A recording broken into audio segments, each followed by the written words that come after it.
Welcome back, Cardboard Square Addicts. This is game 3 of the Topdeck Titans tournament. So going into this one, we're on a mull to 6. We threw back the intuition. It wasn't really going to do much for us in this game, but I really thought I was screwed in this one. We had a Rog Thrasios, then me, then Sisay, then a Thrasios Bruse. So a lot of activated abilities. Luckily, I ended up top decking a Grafdigger's Cage pretty early. Honestly, there wasn't much else to say about this. Everyone played super slow, and the game ended up ending on turn 3. So it was actually quite a quick game. And man, I've never gotten so many Archivist of Ogma triggers in one game before ever.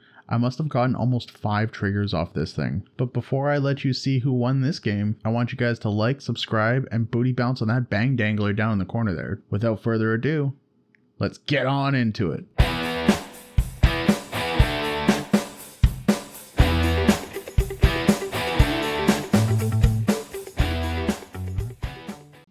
Alright, so by now you figured out that I actually forgot to record Game 3. Game 2 ended up going so long.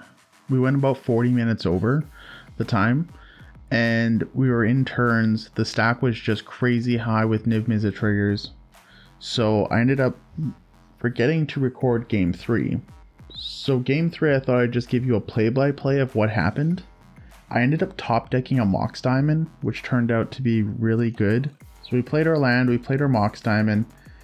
We then cast the Archivist of Ogma. We got like 4 or 5 triggers off of it by turn 3. So going into turn 2, I ended up drawing into an Arcane Signet and a Mox Opal.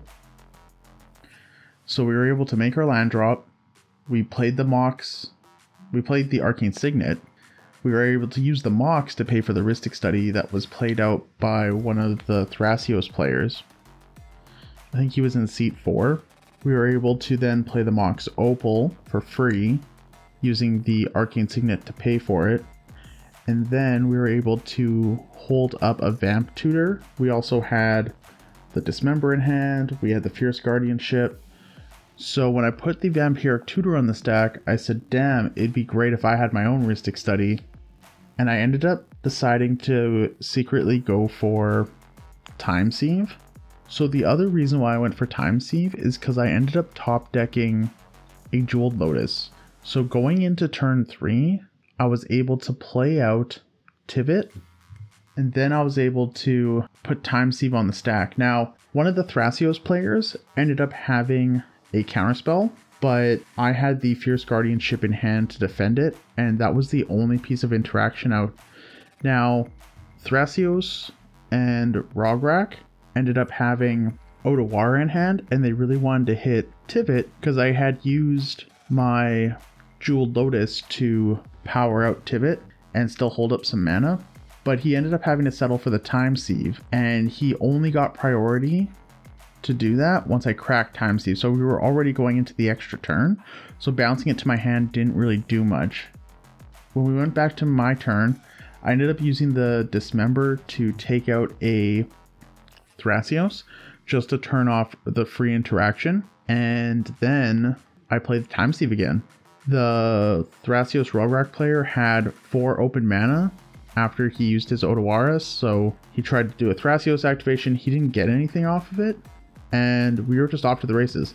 One of the downsides about this Tivit deck is sometimes you have to play it out. So the table actually wanted me to play it out, even though no one had any interaction, which was funny because around the 5th or 6th attack, I ended up forgetting where I was in my turn cycle, but noticing that both the Time Sieve and the Tivit were untapped, I knew I could still keep going. So we played lands, we cast 1 spell a turn just to keep our hand at 7, and eventually we won this game. No one had anything to stop us. One of the things I wanted to point out in this deck is that we got the Lurrus with Displacer Kitten and something like a Lotus Petal.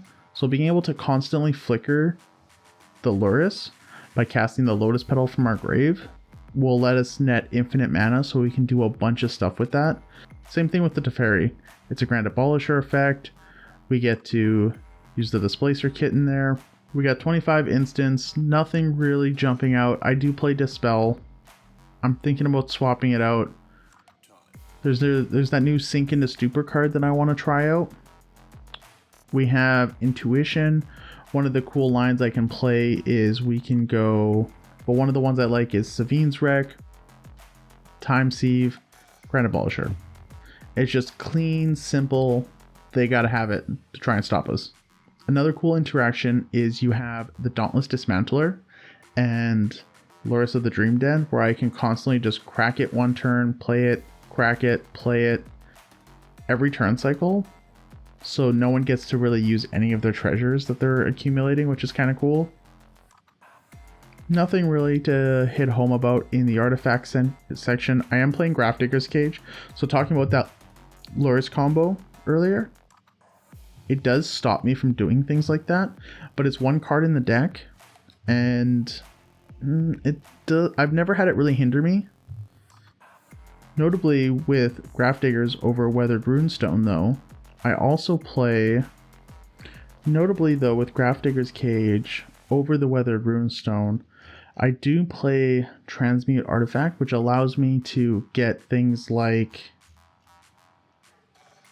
Time Sieve right out of the deck. It allows me to get Imposter Mech right out of the deck. So there's many Cursed Totem right out of the deck if we're trying to play that grindy game. So I do play several stacks pieces. They are in the form of artifacts that I can pull out.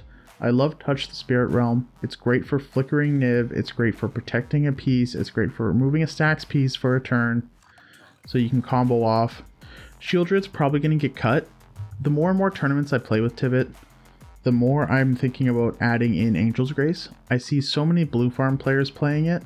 I'm not on Adnaz myself, but putting an uncounterable thing on the stack that allows the game to continue, because Tivit has so many grind engines like Talion and like the Rhystic, the Mystic, Smothering Tithe, the One Ring. There's just so many ways for me to grind value out of this deck that I really think having an uncounterable way, because if the game goes long, Tivit will win. There's no doubt about that. So I'm going to play this deck out. I think I might bring Tivit back one more time at the end of the month for the Lotus Series tournament by Chaos, and we'll see how well I place there with a couple changes coming out from Modern Horizons 3. And hey, I also wanted to take this time to mention that we're going to be in Vegas this year. So come find us. I'm going to try to play at all the CDH games I can play. I'm at the single elimination pods on Friday and Saturday. I'm looking to get as many games in as I can. So if you find me, I'll have a Jewel Lotus I'll be handing out all weekend. And you can really see what kind of bad skills I really do have in person. So I want you guys to like, subscribe, and like I said earlier, booty bounce on that bang dangler down in the corner there. Thanks for watching.